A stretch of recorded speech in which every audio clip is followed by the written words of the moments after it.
পশ্চিমবঙ্গে বিজেপি আসার পরে নাকি এখানে মুসলিমদের প্রতি অনেক অত্যাচার বেড়ে গিয়েছে। এখানকার মুসলিমরা অত্যাচারিত হচ্ছে। এখানকার মুসলিমদের উপর নাকি মানে সব ধরনের অত্যাচার হচ্ছে। এই নিয়ে দুদিন ধরে বাংলাদেশে কিছু হুজুর থেকে আরম্ভ করে সাধারণ মানুষ সবাই আর কি খুব চিন্তিত যে পশ্চিমবঙ্গে তথা ভারতবর্ষের মুসলমানরা খুব মানে খারাপের মধ্যে আছে। ওদের উপর খুব জুলুম অত্যাচার করা হচ্ছে। ওনারা নাকি ওনাদের মতো করে করছেন, মানে প্রতিবাদ করছেন। বাংলাদেশ এখন শোরগোল। তো আমি একজন ভারতীয় মুসলিম হিসাবে এবং পশ্চিমবঙ্গের একজন বাসিন্দা হিসাবে এখনো পর্যন্ত বিজেপি আসার পরে সেইভাবে কোনো রকম কোনো অত্যাচার যেটা বাংলাদেশে প্রচার চালানো হচ্ছে বা বাংলাদেশের লোকরা যেটা মনে করছে তার কিন্তু বিন্দুমাত্র ঘটেনি। হ্যাঁ, আমি একজন প্রত্যক্ষদর্শী হিসাবেই কথাটা কিন্তু বলছি।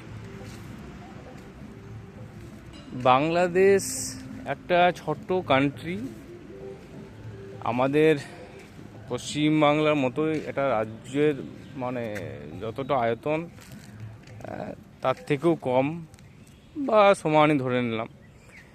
ওখানকার জনসংখ্যা আমাদের জনসংখ্যা থেকে একটু বেশি। ভারতবর্ষের সঙ্গে তো বাংলাদেশে কোনো দিক দিয়েই কোনো তুলনায় করা যায় না। তারপরেও একটা দেশ অর্থনৈতিকভাবে পিছিয়ে আছে, তাদের দীর্ঘদিনের মানে বিভিন্ন রকম লড়াই তো চলতেই আছে। ওদের নিজেদের দেশের জিনিসপত্রের দাম, ওইখানকার হেলথ ইস্যু এখন তো চরমভাবে, মানে একটা দেশ নিজেরাই জরাজীর্ণ অবস্থায় পড়ে আছে, তাদের নিজেদের সমস্যা শেষ নাই। আবার ওনারা আবার আমাদের পশ্চিমবঙ্গ তথা ভারতবাসীর মুসলিমদের জন্য খুবই চিন্তায় পড়ে গেছে। মানে আজব একটা ব্যাপার। আমি বাংলাদেশকে কোনোভাবে ছোট করছি না বা ওখানকার যারা বাসিন্দা তাদেরকে খারাপ বলছি না, কিন্তু আমি বলতে চাইছি দয়া করে এই আমাদের মানে দেশ ভারতবর্ষ বা আমাদের রাজ্য পশ্চিমবঙ্গ নিয়ে আপনারা অত চিন্তিত মোটেই হবেন না। আপনারা নিজেদেরটা দেখুন, নিজেদের দেশ, নিজেদের সমস্যাগুলো সমাধান করার চেষ্টা করুন। এটাই ভালো হবে। দয়া করে আর হিংসা ছড়ায়েন না, কারণ আমরা অনেক ভালো আছি, আপনাদের থেকে অনেক বেটার আছি।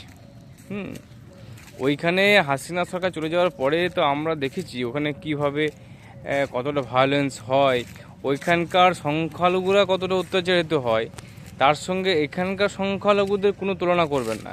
এখানে যেটুকুই যা সমস্যা হচ্ছে পলিটিক্যাল, রাজনৈতিক। আমাদের এখানকার মুসলমানরা তো খুব অ্যাক্টিভভাবে পার্টি পলিটিক্সটা করে। শুধু পার্টির জন্য যে আমাদের এখানকার মুসলমানরা যেহেতু অত্যাচারিত হয় তা নয়, পার্টি করে তো অনেক ফায়দাও পায়, পার্টি করে তো অনেক সুবিধাও পায় রে ভাই। তা সেই সুবিধা নেবে, আবার যখন হারবে তখন একটুকু তাকে মানে সমস্যাও আসবে। সবই কিন্তু রাজনৈতিক, এখানে কিন্তু ধর্মীয় কোনো ব্যাপার নেই আমাদের ইন্ডিয়াতে। আর যদি বা ব্যাপার থাকে তো সেটার জন্য আমাদের দেশ যথেষ্ট রে ভাই। তোমরা দয়া করে না গোলায়ও না, ঠিক আছে? আমি হাত জোর করে বলছি, অনেক হয়েছে ভাই, আমাদের জন্য তোমাদের মোটে চিন্তা করতে হবে না। আমরা পশ্চিমবঙ্গের মুসলমানরা, আমার ভারতবর্ষের মুসলমানরা অনেক ভালো আছি। আর যদি বা তোমাদের মনে হচ্ছে আমরা খারাপ আছি, তো এর জন্য আমাদের দেশের ভারতবর্ষ এত বড় দেশ, এত বড় গণতান্ত্রিক দেশ, সেখানে আমাদের অনেক নেতা আছে, অনেক নেতা মন্ত্রী আছে যারা আমাদের পাশে দাঁড়াবে। এবং আমরা নিজেরা কি পারবো না? আমরা পশ্চিমবঙ্গে যদি 3 কোটি মুসলমান যদি ধরা যাক, 3 কোটি মুসলিম নিশ্চয়ই এটা প্রোটেস্ট করতে পারবে।